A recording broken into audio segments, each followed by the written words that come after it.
of interesting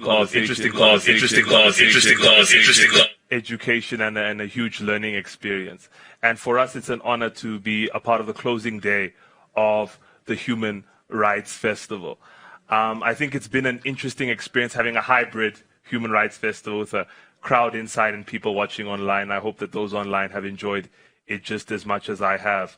So we are here today for an interesting conversation, and perhaps the most topical conversation of our time, which is a conversation on the crisis in tertiary education. I'm joined by panelists who I believe are the best to speak to this issue. In studio, I'm joined by Mr. Mpendulo Mfeka, the president of its SRC, that really took a leading role in Fees Must Fall 2015-2016, and of course, most recently, with the student protests that took place at the beginning of this year. And online, I'm joined by Mzwanele Mtshati, who is a giant. He was the youngest economics lecturer at Wits University's economics faculty, a student leader in his own right, and someone who has proposed several interesting models on how we would pay for free tertiary education. And we are joined by the distinguished Dr. Mamphele Ramphele as well online, who is legendary and was a part of the agitators that led to the June 16 movement in 1976. And it's an interesting interface that we have on this panel. But to start off, I want to take you and Mpendulo to a moment. We're at Constitution Hill, and here is supposed to be a shrine for the Constitution and a shrine for human rights. But there was a moment this year that was very sad and very heartbreaking. It was strange to observers and those who understand what the Constitution is supposed to mean and what justice is supposed to mean. You have young people exercising their constitutional right to protest in order to attain another constitutional right to education. And in the midst of this, we have police violence, police brutality, and we have young people being shot at, being launched with stun grenades, and eventually we have a life lost in Mr. Ntumba, a father, a husband, who loses his life at the hands of this brutality. Can you perhaps give us a reflection before we move forward? I know it's been a crazy month, and you probably haven't had time to reflect, but just reflecting on what that moment means, what this moment means for what is supposed to be a constitutional dispensation. So you're putting me on the spot, but I'll try and reflect. It's correct. I haven't had time to actually sit down and look at everything. But more than anything, I want to look at it as though, and I want everyone else to take the same lens. Nothing is really new, right? And by saying nothing is really new, I mean what happened now is not happening for the first time. Mm-hmm. It's perhaps happening in a different context, if anything. And it goes as far back. I mean, the conversation of free education goes as far back as 76. Before that, the Freedom Charter. Mm-hmm. I think it's documented as far back as the Freedom Charter, if not any earlier document. Yeah. So, and the conversation, obviously, as it regards protest and so forth, I think it's the longest movement that exists and cannot be ascribed to one particular time. But to reflect over the past few weeks, it's been basically a culmination of everything that has happened prior to the conversation. And what I think has been the highlight is the government, which I'm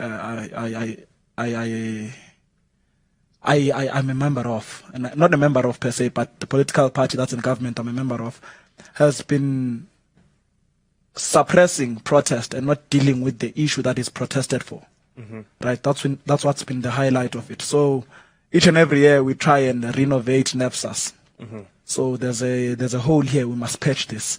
There's a hole here, no, let's give this funding. Right? That's what's been happening, right? And it's constantly going to happen. And as and when time goes, we will perhaps get to the logical conclusion.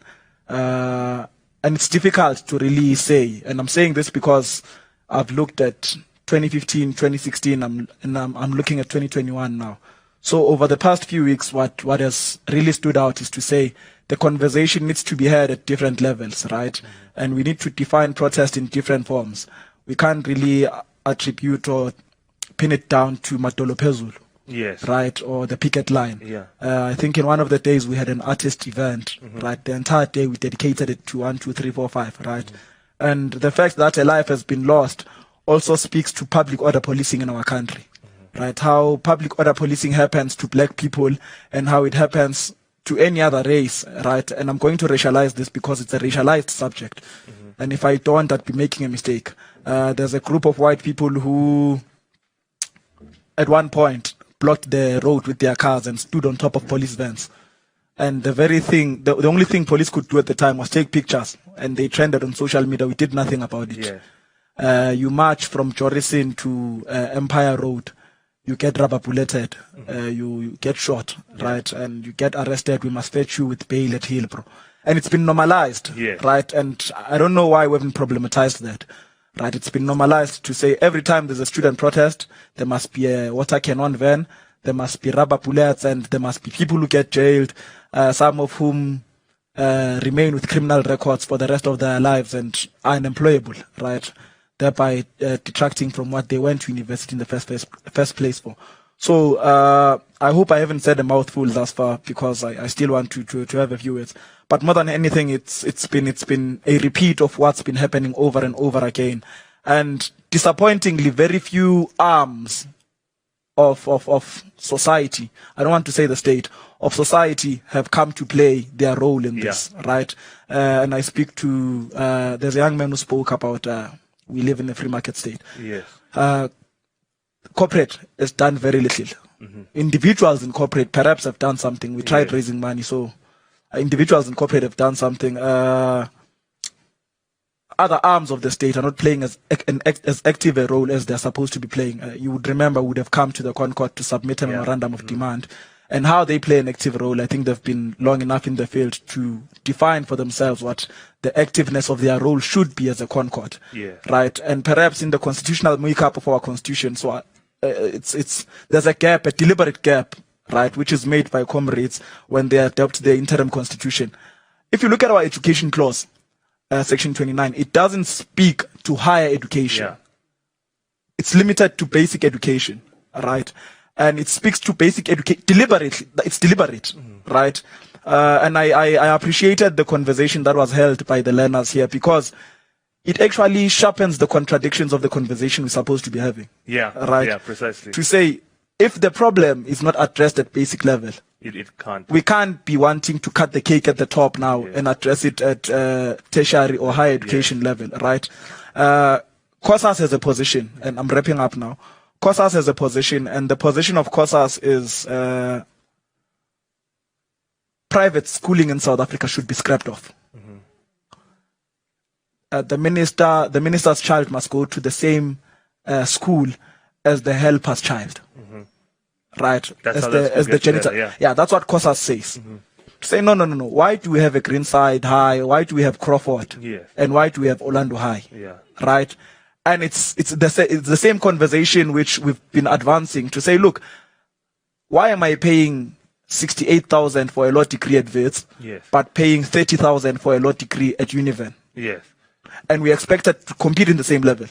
Right? So we need to break down the conversation to those nitty-gritties. Only then can we have a standardized and a clearer conversation around a free education bill or policy in our country. It's not there. Even NEFSAS in and of itself is outdated as a policy. Because what's happening now is basically what is against the scheme itself as NEFSAS. So yeah, that's been in a nutshell. I hope it was a nutshell. In a nutshell, what I've reflected on over the past few weeks. No, I think you did something beautiful there, because you assisted us to reflect and you assisted us to move forward, because this conversation is aimed to be forward-looking. And as you know yourself, Mbenduna, and I love that you touched that, our protest needs to go beyond the picket line. We've been protesting for so many years and not necessarily seeing the outcome we want. And I love the fact that you touched, it's been a long conversation. I think we discussed sometime even preceding the Freedom Charter in African Claims. I think that's 1912. You know, when the ANC at the time was the South African National Natives Congress, had discussions about tertiary education and empowering people through the lens of education.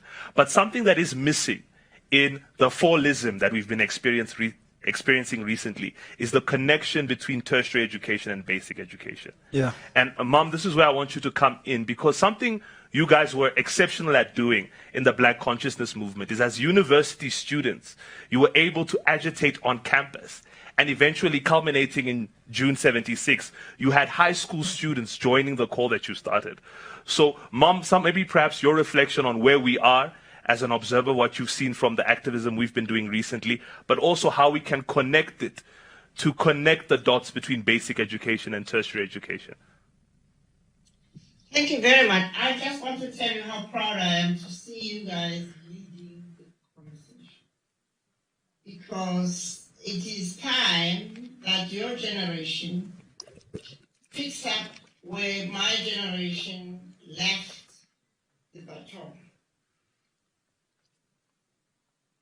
What I'm hearing and what I've been observing, and not just this year, but over the last 2 decades, is that there is a conversation of the deaf happening in our country.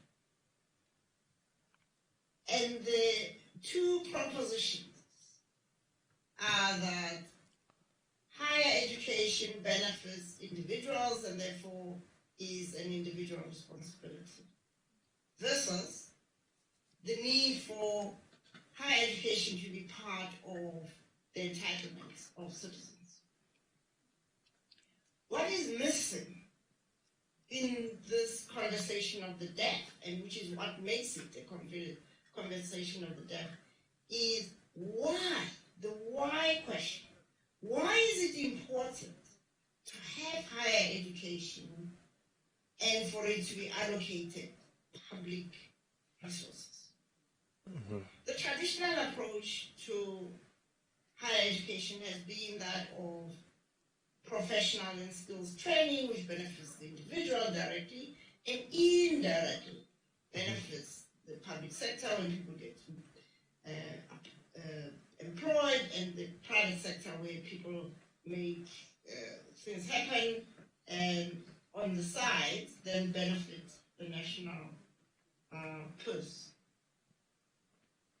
What is called for, in my view, right now, is an interrogation of what does higher education contribute to inculcating in citizens the values our nation wants to see inculcated in the souls and the fabric of who we are as a people. How does society value the importance of these values? And what processes are best able to enable the percolation of these values in society? And so, once we have agreed on the value proposition, we can then have a discussion about how we allocate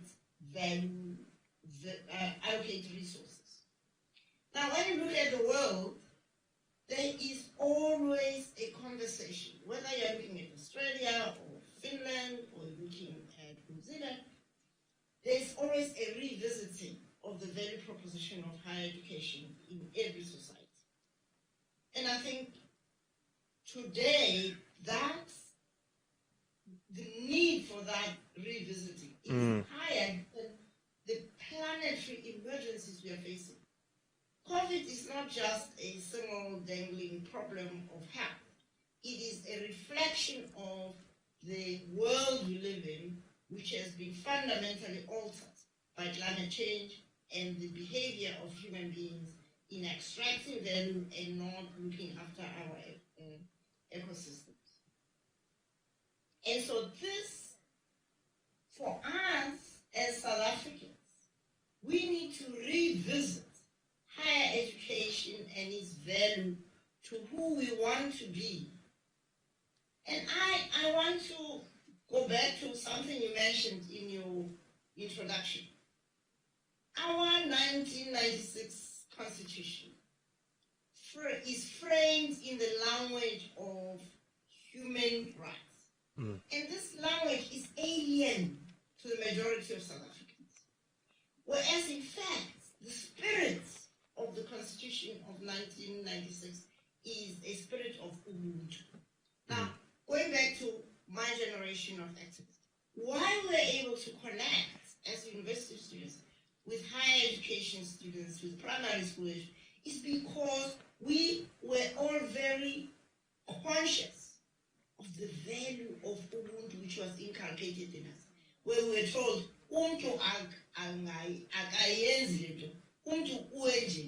so you knew innately, you knew within yourself what was the right and the wrong thing to do. So the elders were simply there to remind you, but you were tapping into the wisdom of African ancients that enabled humanity to evolve into who we are today. We evolve because of, we recognize that we are interconnected, interdependent. Now, if we have higher education as a top-up to basic education, which is infused by the same Ubuntu thing, which is not the case right now, but I will, at the end, summarize with an example of where that is happening. If we as a nation were driven by promoting the values of Ubuntu from cradle to the full flower of every citizen, we'll be having citizens emerging out of our basic education system who are self-respecting, self-confident, disciplined, respectful, respecting others, and willing to enter into those professions that will tap into the best in them, their talents, so that they can contribute more to the common. Not this, where, how am I going to buy my first Porsche or this, that. This is the difference between the activism of my generation, which was idealistically driven by Ubuntu, and the activism of this knees up, that about me, and if I don't get what I want, I'll burn the school, I'll take bricks out of the pavement and so on. And the same thing with the police. The police that we have, the police system we have, hasn't got Ubuntu as their driving force. So, can dance on their dance, but when as a police, which is self-hatred. So, we have a big issue of rediscovering who we are, reaffirming our dignity as indigenous Africans with a very rich heritage of values, and have higher education's purpose as the graduating of critical thinking, responsible citizens. Then you can come back to the issue of how much will that cost? Now, what you don't pay up front in free education, you pay at the backside with alcoholism, with drug abuse, with very destructive behavior, gender-based violence, all of those things. So you have a choice. If you want a society that is characterized by critical thinking, self-liberated, self-respecting, confident people, then we pay for it upfront. Now, I am sad to tell you that the apartheid government figured that out a long time ago, not for the rest of society, but because they needed people like me to be doctors and nurses and so on. They gave us full cost bursary/loan. You work it through, you pass, half of it is forgiven. The other half you can work as in my case, as a doctor, you work in a public hospital, it's forgiven after 3 years. Or as a teacher, as a nurse. What's so hard for our government to do the same thing with a higher motive? And so I think what's missing is this conversation about what kind of society do you want to have? What are the values that you drive it? What is the value we attach to those values to the extent that it then help us to allocate our resources accordingly. Thank you so much, Mom, for that contribution, that wisdom. Now, going to Mzwa, there are two themes that you raise, Doc, and we're going to touch on the first theme before we go to the second. The first, which is the allocation of resources. How do we allocate resources? And Mzwanela, as an economist, I want you to come in here, because one of the questions that Mom raised is the value proposition of tertiary education. Now, just an observation, not everyone that graduates from university gets a job. South Africa actually has a high rate of unemployed graduates. And it's unfortunate, I'm not sure if you were able to watch the conversation with the high school learners that preceded us. Many of them said that many come to education from the perspective of economic agency and economic independence. Now, when we look at the fact that our university system is not necessarily relevant to the job market anymore, number one, is the value proposition there from an economic perspective purely? And number two, if we are to have free tertiary education, how do we allocate the money? Does the budget balance?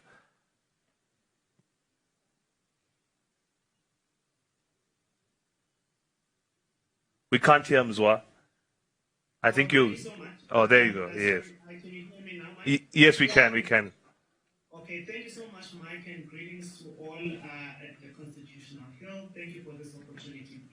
I think in my position, I mean, as a former student leader who was there, I think at the height of 2015, 2016, and I've become a professional now. As Umama was speaking and as Ubenlo was speaking, and I remembered some of the questions we used to ask ourselves at the time, and we used to deliberate quite a lot on these things, and we thought a lot about these things at the time, because we genuinely wanted to propose a solution to government. I remember one meeting, not to digress, we had in Cape Town, where we needed to discuss who needed to benefit from this education. And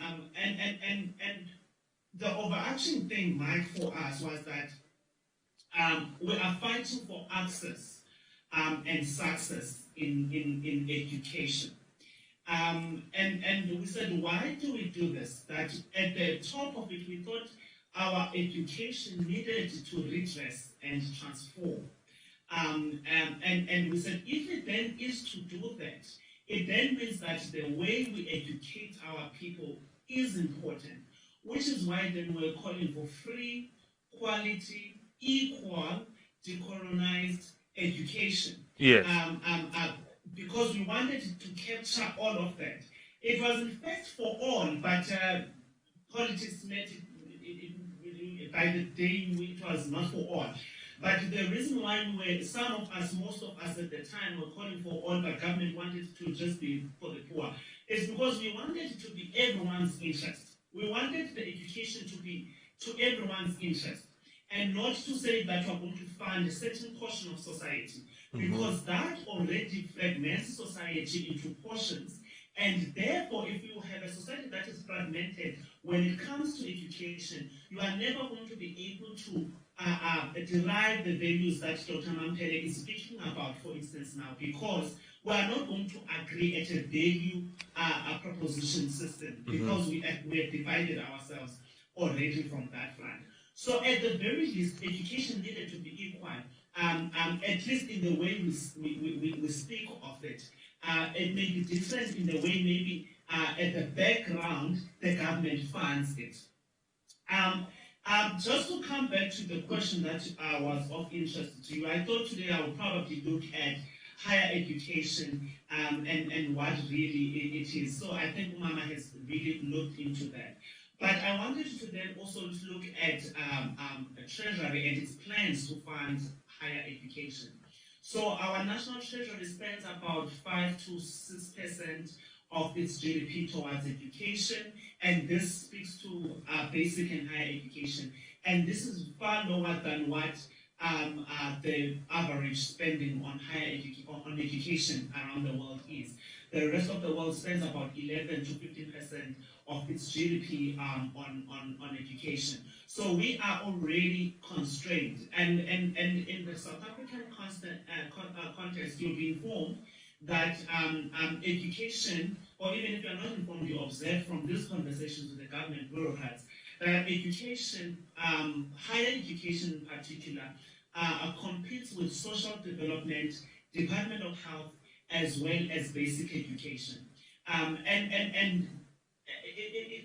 education is seen as a privilege in South Africa and not as a rightful constitutional public good that we should have. So at the monetary level, we should then correct our spending as a percentage of GDP towards education, at the very least to approach about 10% of spending. And this would not necessarily mean that we're taking away from other needs such as basic education as well as social development. But we find means of funding education through, we had proposed before and we continue to do so, reprioritization of spending. There's quite many redundant departments in our country, as we all know, which we ran through certain departments also as directorates. And that would assist and drive some funds, and that could be millions of rands that could be driven from those to higher education. And this prioritization of spending also speaks to a lot of projects that government does seek to pursue, but know very well will yield nothing but assist the pockets of certain individuals in the country. And another proposal that we would have, for instance, was that we, of course, look at the current system we have of NSFAS and how that can be augmented and assisted to make sure that it runs efficiently and meets its overarching objectives of funding higher education in South Africa. Because remember that NSFAS is not an all broke and is a broke entity. And in terms of recoveries, they recover quite very little of the money that they running with. So which means that you would not necessarily say that free education will bankrupt NSFAS, because as things currently stand, NSFAS does not necessarily recuperate some of the money that it gives to students. Of course, in many ways, some of it is converted to bursaries, and as some of it is quite little that they ask you to pay back if you, let's suppose, it was not converted to a bursary.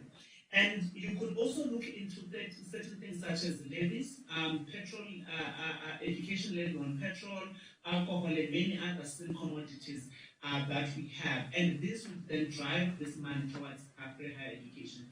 In fact, to just bring another closer conversation, in one of our thoughts and workings at the time, we looked and we thought that higher education at the beginning would cost the country about 40 to 60 billion a year, but we thought this amount would come down as the years progress in real terms, not necessarily in nominal terms. So it was not necessarily that we thought that the sector needed a lot of money, because out of about 2 million students that are in the system in South Africa, already above 80% of those students are funded by government, while the other about 20% is either self-funding or is on bursaries. So the government, and this is not now looking at the context of VETS, UCT, UP, this is looking at the rest of the other, let's say 16, 18 universities who who largely depend on state subsidy as well as NSFAS for funding. So you can see that progressively, for instance,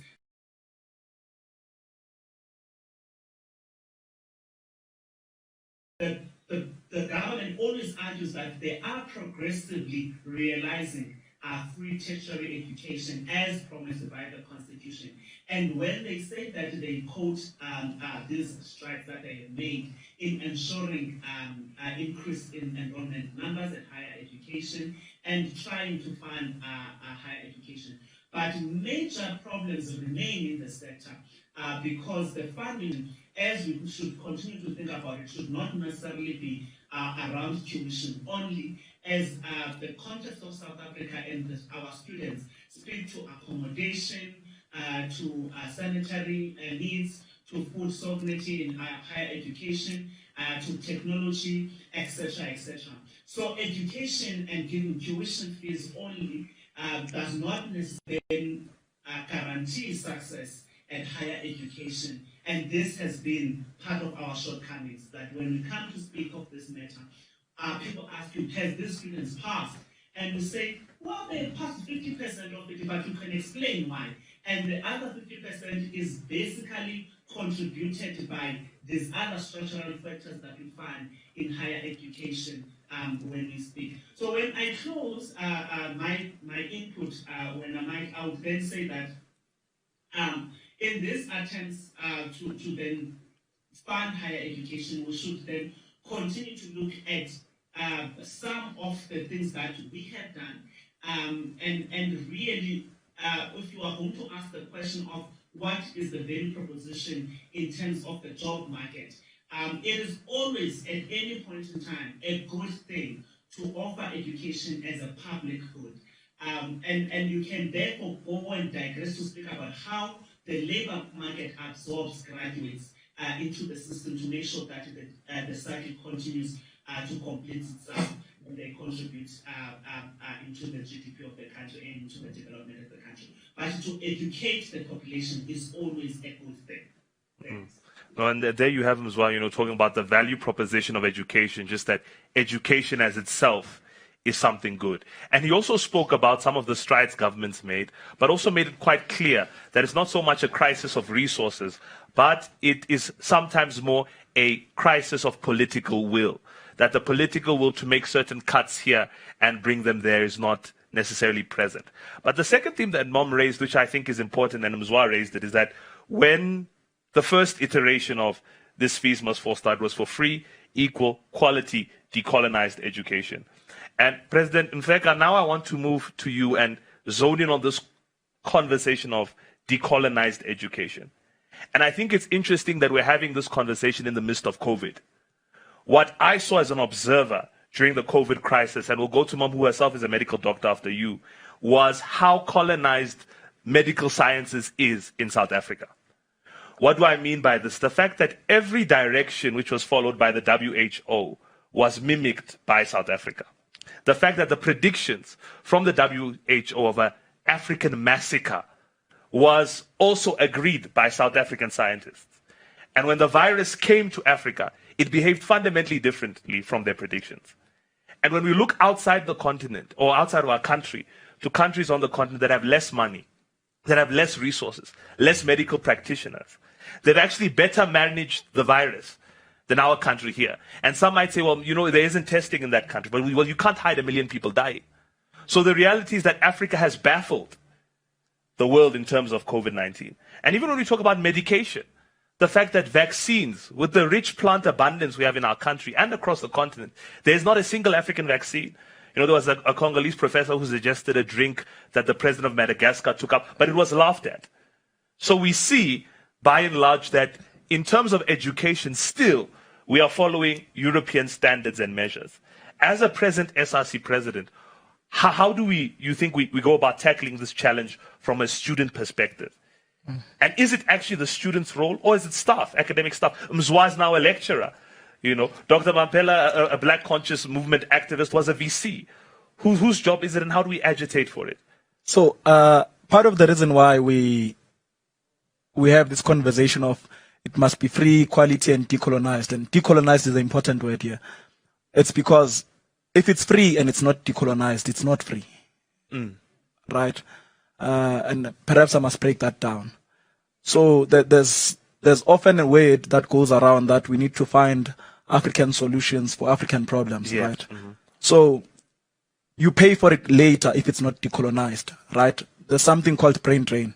A lot of us who go to university eventually go and work in Europe or in the US because what we learn in university is not accommodative of us serving Africa in and of itself. Right. So there's so many places you can work at. If you specialize in international trade law, you eventually have to leave for Geneva. If you specialize in vaccines or whatnot, if you want to be the best, you must eventually leave the continent for elsewhere.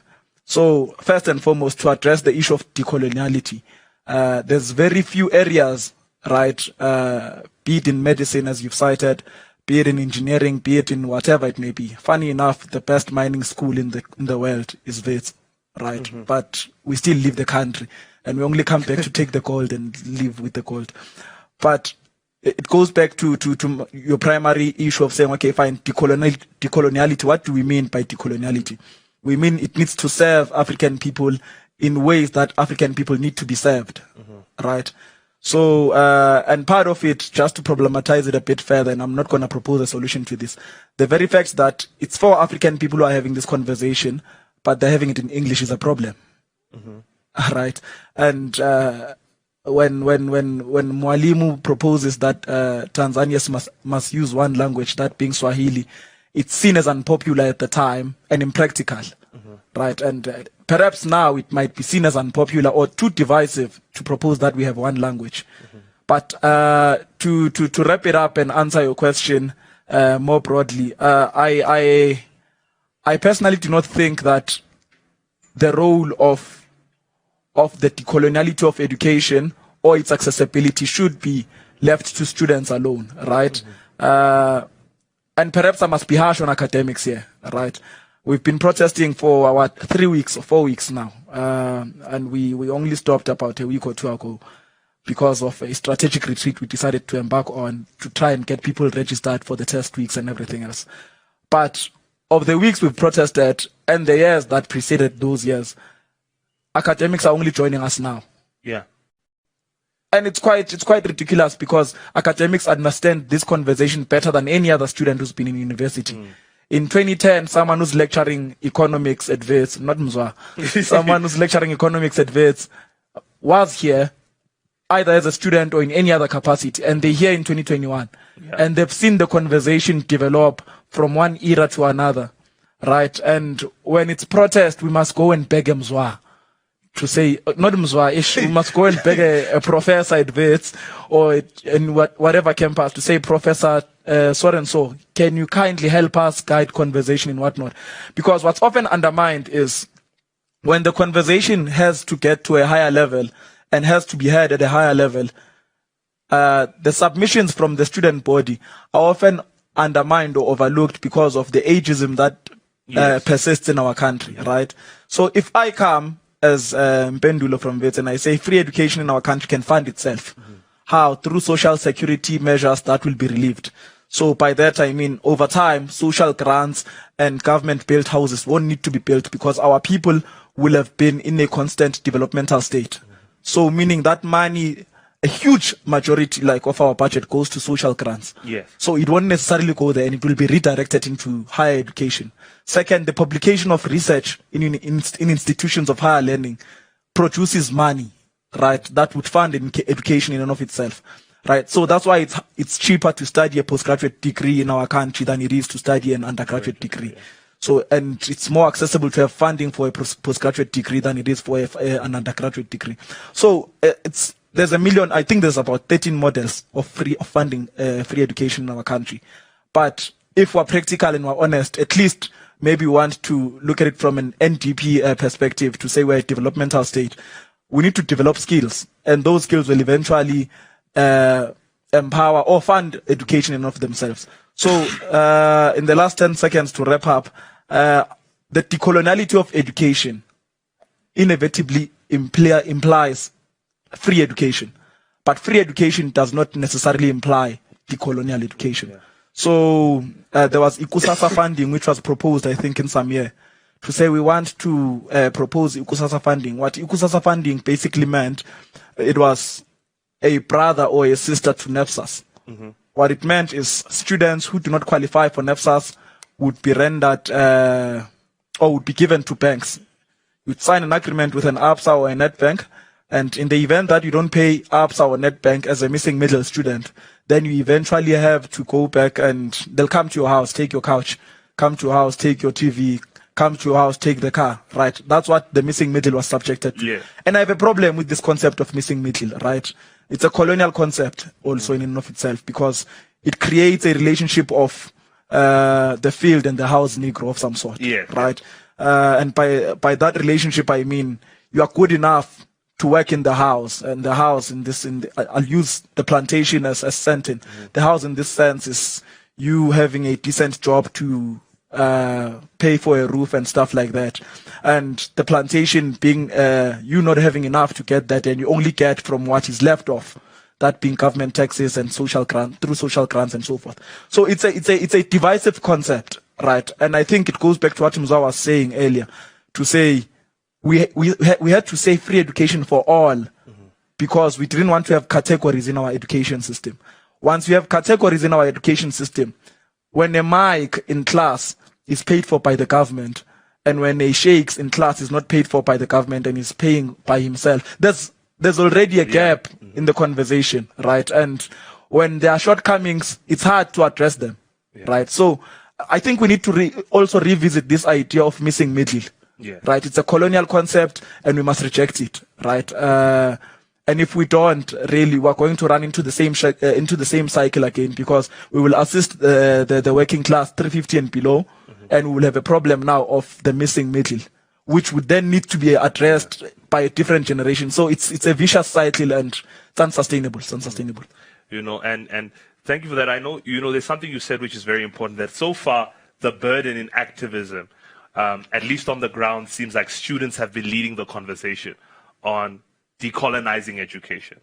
So, Mom, coming to you as a medical doctor, as a former VC, how do you view the conversation on decolonizing education? And as one who was at the head of a tertiary institution, what steps did you take, and what steps can be taken going forward now to create a system of education that serves its people? An idea I want to interrogate from something that Mpendulo brought was research, and the fact that even our models for research mimic European models, meaning a WITS is competing with an Oxford in rankings, but Oxford's research is tailored for European problems.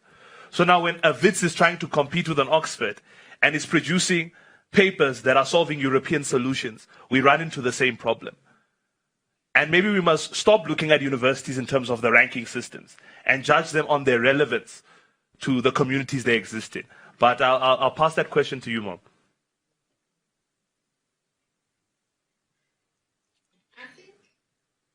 The first thing I want to disabuse you of is the idea that it's unfair for students to lead the charge when it comes to transformation. That's what we did. And that's the only thing that has changed history.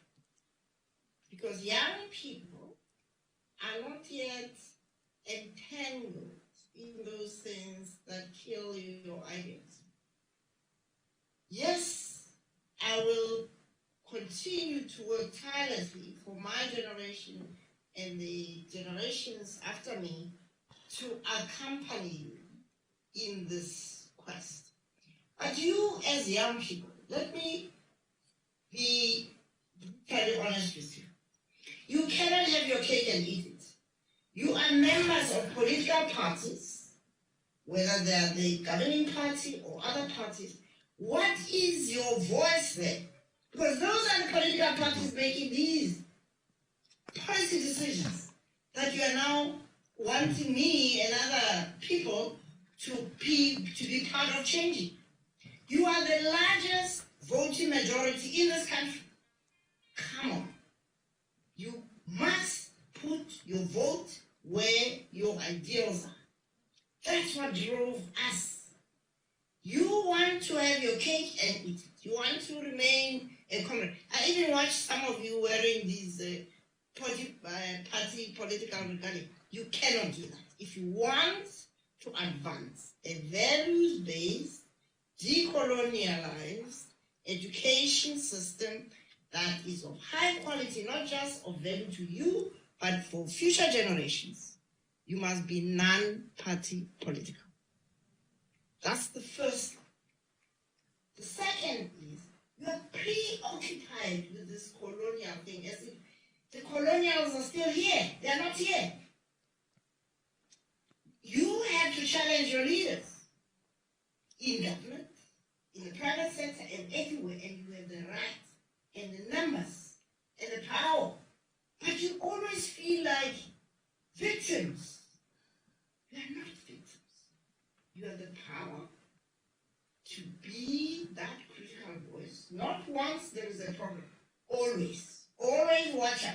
Don't go celebrate and in the whatever they call it, those lovely comradely parties, and then complain in the morning when your fees are not paid. No, you've got to be consistent. And this is why this boils down to a question of value. I do not hear you. Yes, you are talking about you speaking English, you speaking, that's fine. And I really like this idea of paying attention to language.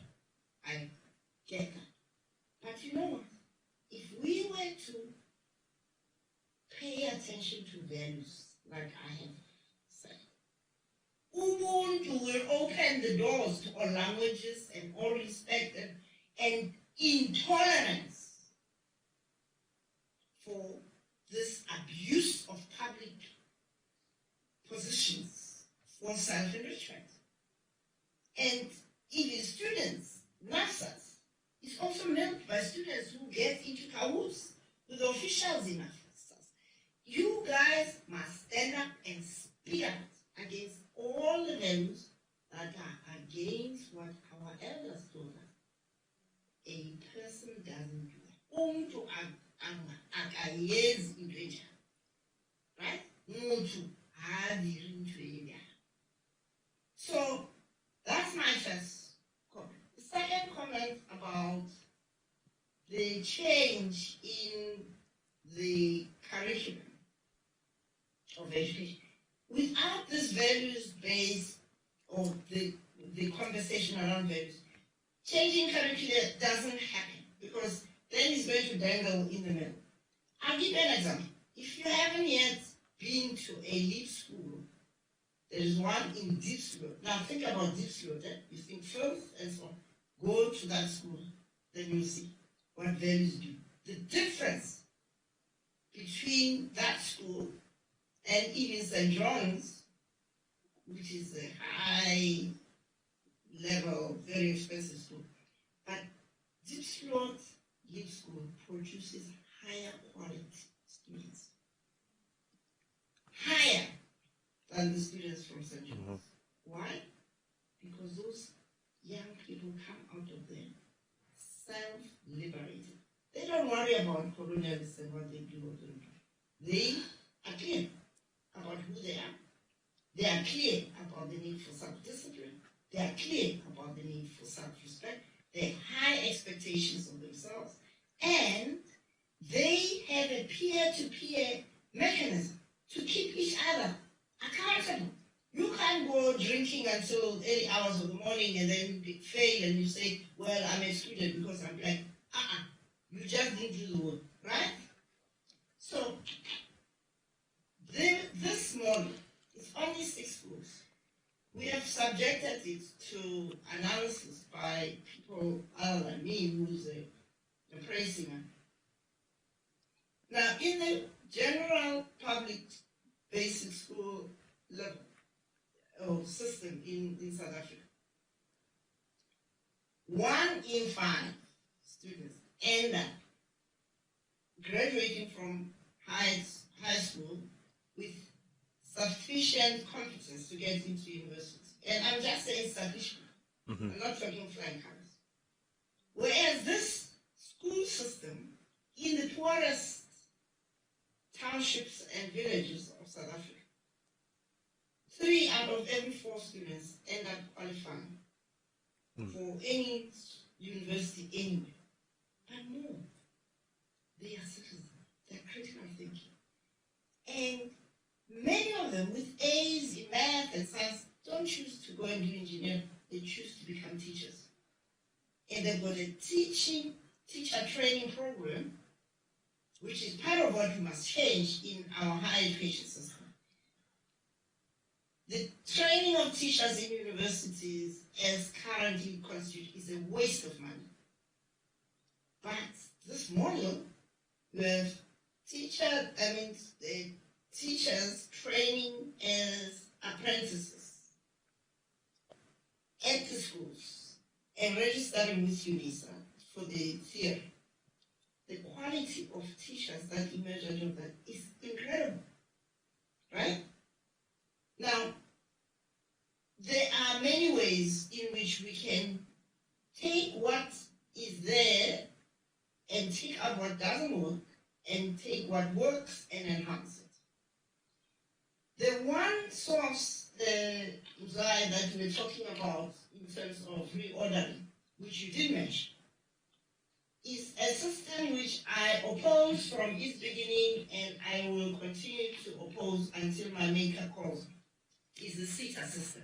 The waste, the 21st century doesn't have sectors. People have to learn across sectors.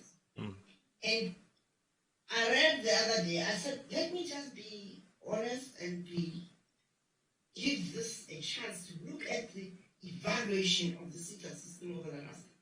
The evaluation form, if you read it online, it's all about the theory of how you evaluate performance. Zero, not one sentence about the value that the SETA system adds to South Africa in terms of the number of apprentices and/or technicians whatever. None. Zero. Why? Because it is zero. What the SETA system is, and we told them this, when the ANC brought the system into our country, we told them it doesn't work. It's been proven in places like New Zealand, Canada, Australia. But, you talk about coloniality. We colonize ourselves. They had to do that. We had here in South Africa a system of apprenticeship that was tried and tested. It works everywhere, whether it's in Germany, Holland, and here in South Africa it worked. No, we had to bring something from outside. So we have paid a huge price. Now, Zoe would know how many billions we are wasting on the SETAs. Wasting. Now the students haven't once raised their voice against the SETAs. And yet they want free education. Of course, I want you to get free education because it is the right thing to do. But for God's sake, if you are members of the ANC or whatever other party that support the SETA, you've got to be on their case. Because that's a waste of money. We should be shifted to funding values-based higher education that produces rounded people, citizens who are critical thinkers. The skill of being a carpenter or an electrician or whatever, valuable, invaluable. But we need for that to work with the private sector and even public sector entities that, like Eskom or Transnet, we don't have to have buildings in Midrand at huge costs, run by people whose only job is to go to parties and to network. Please, my dear young people, you have a wonderful opportunity to lead the church, to help us establish a values-based education system from cradle to the full flower of each and every one of us. I tell you, we are unbeatable as a people if we show up with our best. Thank you so much for that, Norm. I think you raised some interesting things.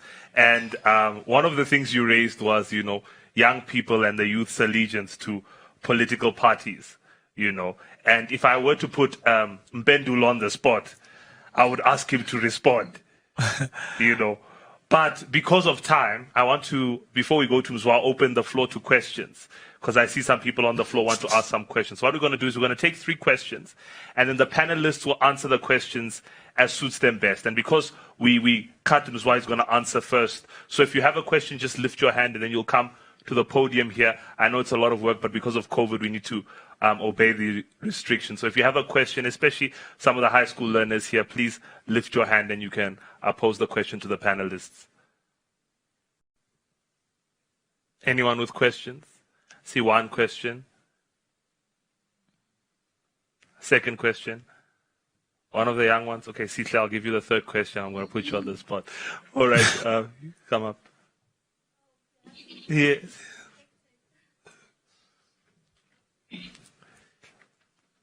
Okay, so my question is kind of for the whole panel. Whether you call it value-based education or decolonized education, clearly there's something wrong with higher education curriculum, right? Because the market rejects it. They claim that we don't have enough skills to like be absorbed by the market. And then we also have the other questions about like coloniality and the fact that I'm studying law and economics using a European paradigm and whether I can actually benefit my society using that education.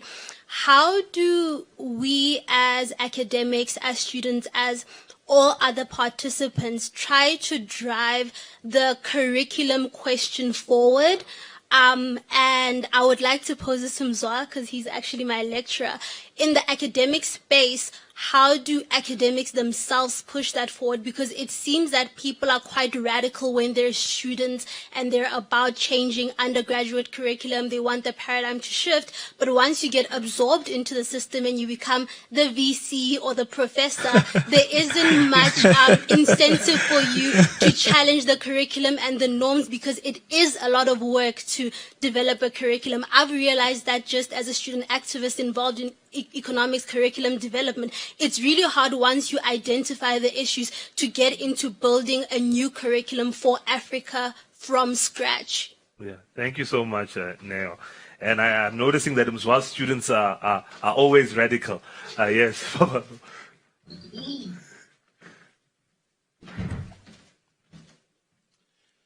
Hi, everyone. So my question is to the entire panel. The first part is that after acknowledging what Dr. Mampela said about the values of the students at LEAP, how do we then as a society teach our young and also some old people how to instill those values in young people so that we create effective and efficient leaders? And the second part is that with regards to, what's this? The second part is with, okay, sorry, I forgot it.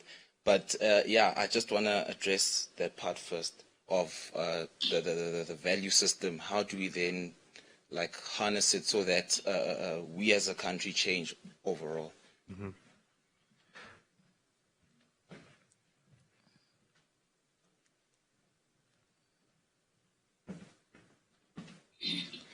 I don't really have a question, but okay.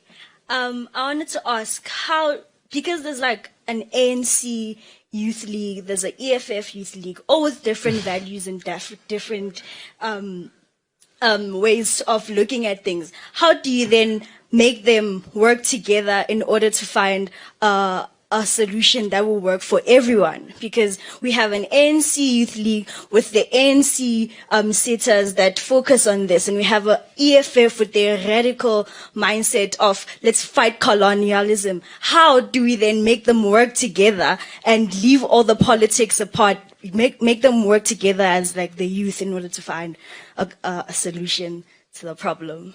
Thank you so much, Sihle.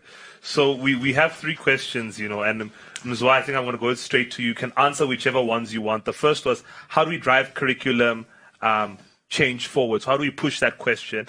And the remark from Neo, who's actually the chairman of Rethinking Economics for Africa, was she's noticed that once one is in the system, they find it difficult to actually push change. There isn't an incentive, and sometimes there's even a deterrent because you're afraid of the backlash you might have in the system you exist in. The second question was, how do we teach value systems? How do we empower people to teach values to their children at a family level and a communal level? And the third question was, with different youth wings in political branches, how do we actually get people to work together across political bridges and barriers? So Mzwa, you'll be the first to answer whichever questions you feel comfortable with. Thanks, Michael. I'll quickly go to this. It's quite interesting that two of the three questions came from people I think I've taught. Yes, your students are very radical. Yeah, but what we, for instance, the student leader, which I mean, it's not been such a very long time since I was a student leader. When I'm in law, we sort of had these plans about these different things. On how to tackle curriculum reform and move forward. Mzwa, you're muted for some reason. Okay, there you are. What I could say to Neo is that some of us do continue to do this work, but contributing in such spaces is not an easy thing. And one of the colleagues, for instance, once said that, in fact, it's not even about the textbook that is prescribed to you that is a problem. Because as many colleagues, we can teach one textbook in many different ways, where I bring my tools of analysis into the conversation. So what perhaps then that means is that you need more of political education, and that would even be aligned to what Dr. Mampele is proposing of a value system. So if there is a generic and a pure understanding among a certain group of hours in the academy on what we should be teaching and what paradigms and paradigms we should be looking at and what tools of analysis we should be looking at when we teach in certain concepts, the prescription of the material then does not become so much of a problem, but the approach to teaching and learning becomes so important.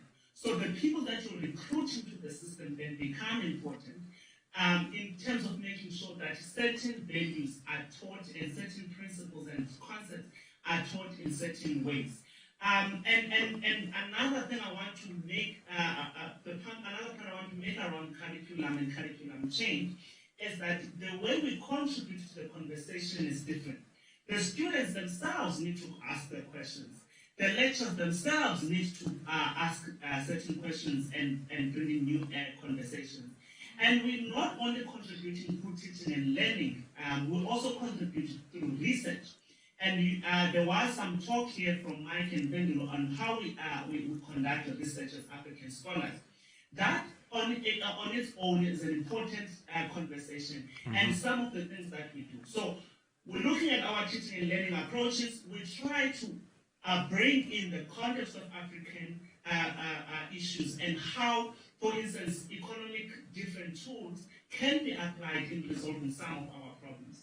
So it's a multi-stakeholder conversation that needs continuity, and I do want to believe that I'm one of those young people in the space who continue to have the conversation, and I would really appreciate to continue to do so. And organizations such as Rethinking Economics are organizations which I fully support with all my heart, and I do want to be a member of it in many different ways. And we rally many other colleagues and comrades in the sector to be part of that conversation.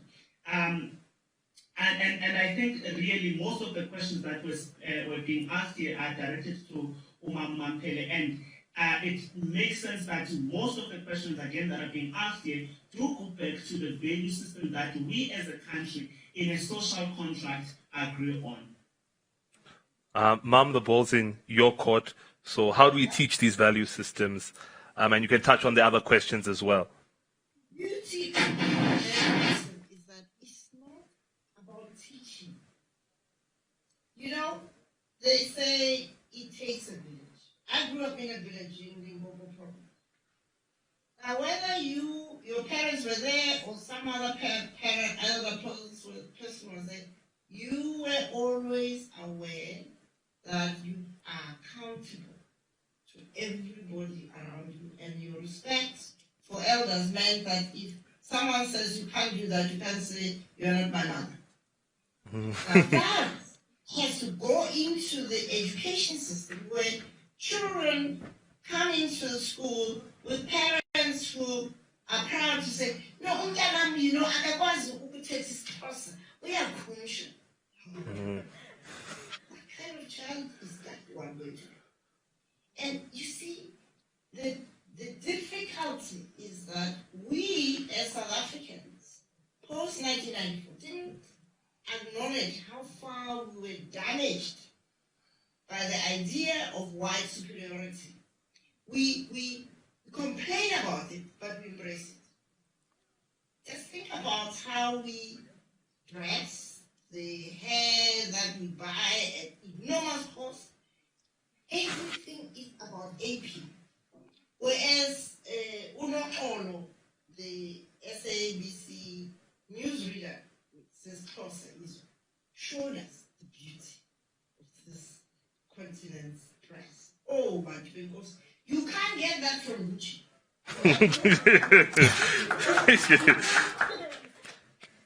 But we have lost our sense of valuing that which belongs to us and celebrating it. And this comes down to what we are taught in school, from primary school all the way to university. History. When I grew up, I was in the sciences, so I never got to it. But there was a book called Africa, a Continent with No History. Now that I am a retired person, I'm reading, and my son is doing interesting ancient research. Turns out that we were not just the cradle of humanity in Africa, we're the cradle of civilization. Yes. So math, science, you name it, we invented it here. Now today we talk, black people can't think in 3 dimensions. How do they build pyramids? How do they invent all of those things? But we don't know because it's not in our school curriculum, right? So our children are at risk of being undermined because that which is theirs is now Greek. They have Greek philosophy. You know that the Greek philosophy that is talked about in our education system was stolen. Those manuscripts came from the Library of Alexandria. Yes. The so-called Alexander the Great who burned that library. Okay? So that Aristotle can take away the manuscript, and Plato, his student, was able to transcribe them into Greek. But we continue to talk about, Platonism. Plato. It is your great-great-great-grandfather and mother who thought those thoughts. But if we take this to its logical conclusion, and now evolutionary biologists across the globe, even the most white supremacists, they're coming around to understanding that Ubuntu makes all the sense, because when they study ecosystems, the species that thrives the best, whether it's an ant or whatever, is the one that contributes the most to the rest of the ecosystem. Yes. Is that what our elders told us? Now, if you take that, then you won't have any teacher who is checking and slacking, because you know what? He has a responsibility to teach those beautiful children. And even the research, it is not necessarily true that by competing with other universities with the right mindset, of course, correct, you are correct. Today's mindset is comparing ourselves to Oxford and Harvard. But if we were to do what the Chinese and the Japanese are doing, they have a competitive system around the things that matter. And they pick and choose what they want to learn from Oxford and Cambridge and what they want to learn from China or from Africa. So we have to grow up and stop looking elsewhere for a standard by which we want to judge ourselves. And when we do that, we have to take responsibility for hard work, for accountability, for honesty, for discipline. So you can't go, I'm sorry, it's undignified. Let's put it this way. It's undignified because you are citizens. You have a voice, and your voice is very strong. It doesn't have to be augmented by this. You just have to walk into an office and sit down, having consulted with the Mzwais of this day to help you with some of the things you want to polish up, and you go and make your case. We were less informed. We didn't have Google, we didn't have Twitter, we didn't have YouTube, but we had self-confidence. There's nothing that beats self-confidence.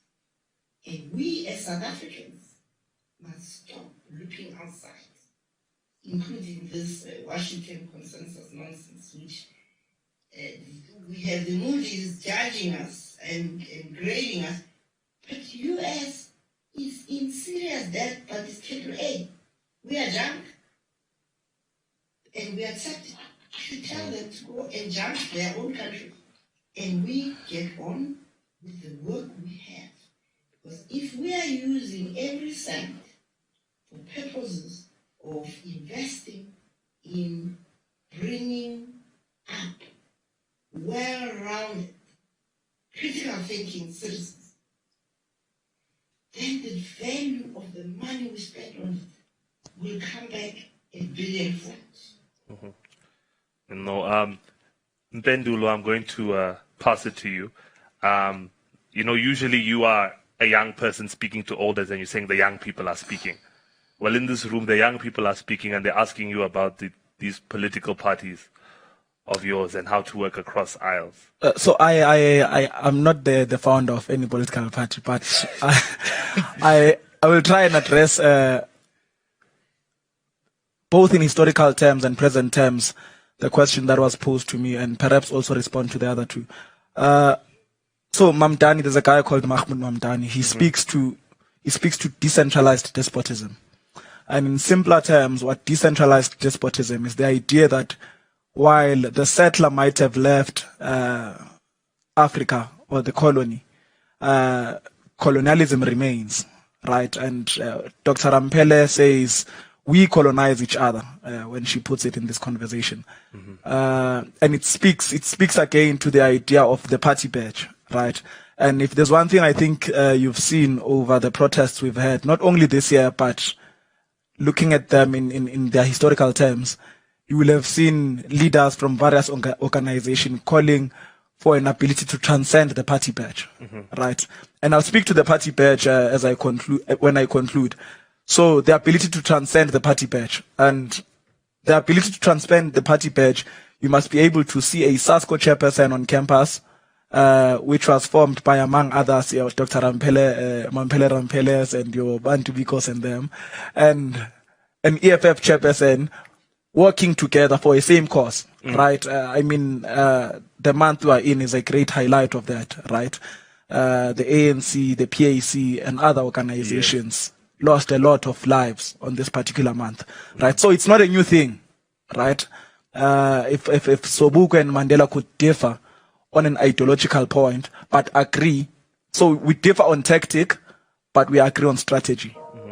We ultimately want to get to the same point, but how we get there is different, right? So some endorse the Freedom Charter, some are against the Freedom Charter, but the end goal is one, right? And in today's terms, it speaks largely to saying, and Elche speaks to this, to say it's dangerous to think as an individual, right? And when it's dangerous to think as an individual, if we sit in here in a room and we agree that, okay, fine, we agree on principle A, B, and C, that in and of itself is an organization, much as it lacks a party badge. Yes. Right? So we need to have a form of organized thinking. Now, within these organizations, be it in the DA, in the EFF, in the ANC, and I'm not encouraging party political alliance here, but I'm trying to respond to the question. Within this organization, there's collective thinking. For example, the movement I come from, SASCO, complements and contradicts the ANC. Right? Where it does good, we agree with it. Where it does bad, we contradict it. The same applies. If there's an EFF on campus where it does good, we need to be able to transcend the party badge and say, look, they've done good here, right? And be able to say, no, we contradict this because they're doing bad here. Because when they exclude you at Wits University, they don't look whether one, you are non-partisan, two, you are aligned to whatever political party, or you don't care at all about what's happening. And they don't necessarily look at, in fact, I would have said they look at, it's the system that does that, but it's lazy to say it's the system that does it. But it's the system that looks at your, for lack of a better word, that looks at your race and your class, right? So the ability to transcend the party badge and unite behind a common idea is what I think for the most part has defined our generation, right? To be able to say, look, I don't agree with 1, 2, 3, 4, 5, but because we have a common goal, the ability to transcend that is what I think takes it home more than anything, right?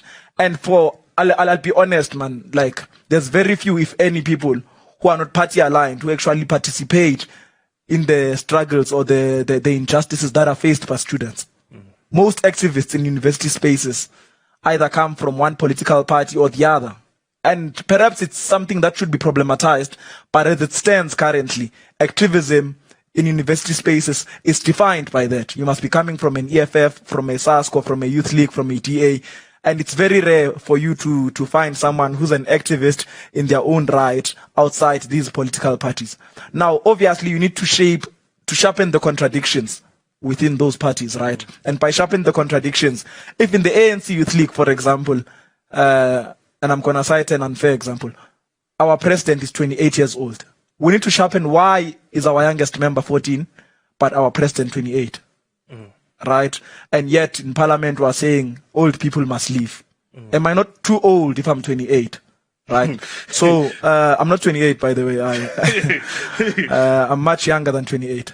So my thing is to say the ability to transcend the party badge, and it's not just the party badge, right?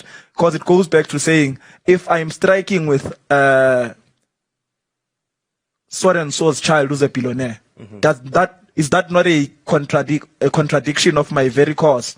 Because this person affords to pay for their university fees, right? So it also speaks to class, it speaks to race, it speaks to religion, in fact, right? If I am pro-Israel or I'm pro-Palestine and we hold hands and we protest together, what does it? So the ability to transcend the contradictions. In fact, the party line is one of the smallest ones in my understanding, right? So the ability to transcend contradictions is what we should always fight to sharpen in each and every comrade. I think I'll stop there for now. No, and I think one of the ways that does connect with one of the themes of the conversation is values. That when we have a value system, we're able to go beyond our divisions. But we do have quite literally 5 minutes left. So I'm going to ask each of the panelists to give us closing remarks in 1 minute. So, Mpendulo was saying that the old people need to leave parliament. But, in Africa, we have a tradition where we give our elders presidents. So, Okay. Mom, I'm going to ask you to wrap up in 1 minute your closing remarks. I just want to thank you for the leadership you've taken in raising these issues, which are fundamental issues that the nation has to grapple with. But I would beg you to take out of your conversations the issue of race. There's one human race. And that we have allowed our government for the last 27 years to use race on the excuse that it is a way to speed up redress. It hasn't. Part of Ubuntu is that there's only one race. Our grandparents didn't care whether you were white or brown or yellow, you were a human being, which is how the Khois and Sons welcomed the Dutch when they arrived. We now are in power, we are in charge. And you are the voters who should insist on your parties throwing away this crutch of race and facing the issue of values. Because with values, you don't need any divisions to do the right thing and to know when people are doing the wrong thing and you go after them and you promote those who are doing the right thing to make sure that we are proud to be an army who are connected to one another and interdependent. Thank you. Thank you so much, Mom. Mzwa, follow the example of the elders 1 minute as well. Thank you so much, Mike. Thank you so much for having me for this opportunity. I really appreciate it. All I will say, I think let's draw strength from Umamunoko Lohodwom, who showed us yesterday, like many other icons in our country, that if you dedicate your time in contributing towards something, over a long time, and over a lifetime, you will see the fruits of your contribution. So I'm speaking to all the people here, including the young people that you have there, that let us pick something to contribute towards and spend our time and effort and energy towards that goal. And one day, we will definitely reap the fruits of that. In having said that, I'm trying to say that the fight that you've been putting up, President Pendulo and many other students here, we support for free, quality, equal, higher education. And we do support all the attempts to make sure that there's accommodation in higher education for students. There's curriculum reform, transformation of the academy. There's enough food for all those who access the institutions of higher learning. And we close the inequality that is amongst the students and the youth through technology and other various ways. We speak of sanitary health because that speaks to the dignity of our people. And we advance our approach in making sure that we deal with issues of mental health and we support our people. So I really do encourage that we then continue this conversation and put systems in place to amplify our effort towards making sure that we realize some of these goals, and we must never get tired. And that I will close, and I thank you very much for having me. Thank you so much, Mzwanyo. You're incredibly awesome. Mpendulo, 1 minute, please. Okay, thank you. No, I'll be a minute. In fact, you've taken 10 seconds of my time already by saying 1 minute. But I want to cite perhaps a controversial document, right, which I think most people will find favorable in the room. The NDR, right? So the revolution will be two-staged, right? And the first phase was achieved by comrades or a generation that preceded ours, right? That being political freedom, right? Mm-hmm. And the second stage is economic freedom, right? And I am going to slightly differ with my fellow panelists on this. Yes, I agree. We need a value-based system, right? But in South Africa, we cannot necessarily separate class and race, right? Because really, the means of production are still in the hands of the few, right? And unfortunately, the few are white, right? So up until I can go to a protest, right? And in that protest, when I look around, I can see at least 10 white people. Only then will I be in a position to say, look, the values that I was taught through the education system that we're trying to decolonize now have actually been imprinted deep enough to ensure that, okay, fine, we have the human race, as Sobukwe puts it, as also Dr. Ramphele puts it, right? We must advocate for the human race, but in advocating for the human race, we must acknowledge the imbalances within the human race. All animals must be equal, but some clearly are more equal than others. Mm-hmm. I submit. Yeah. Well, thank you so much for that, President Pendulo. And, it's been a terrific joy for us to be here at Constitution Hill throughout the Human Rights Festival. I want to thank Constitution Hill for being awesome partners. I want to thank the technical team that's allowed this festival to happen through a hybrid phase. They've been incredible and working behind the scenes with us using Zoom and present technology. Our Constitution starts with the preamble, "We the people of South Africa." And I think above all that has been said and the many questions that were answered and that still remain, what is true is that the driving force and the agents of change are fundamentally the people. So with that said, have a good afternoon, and the struggle does continue. Mandla.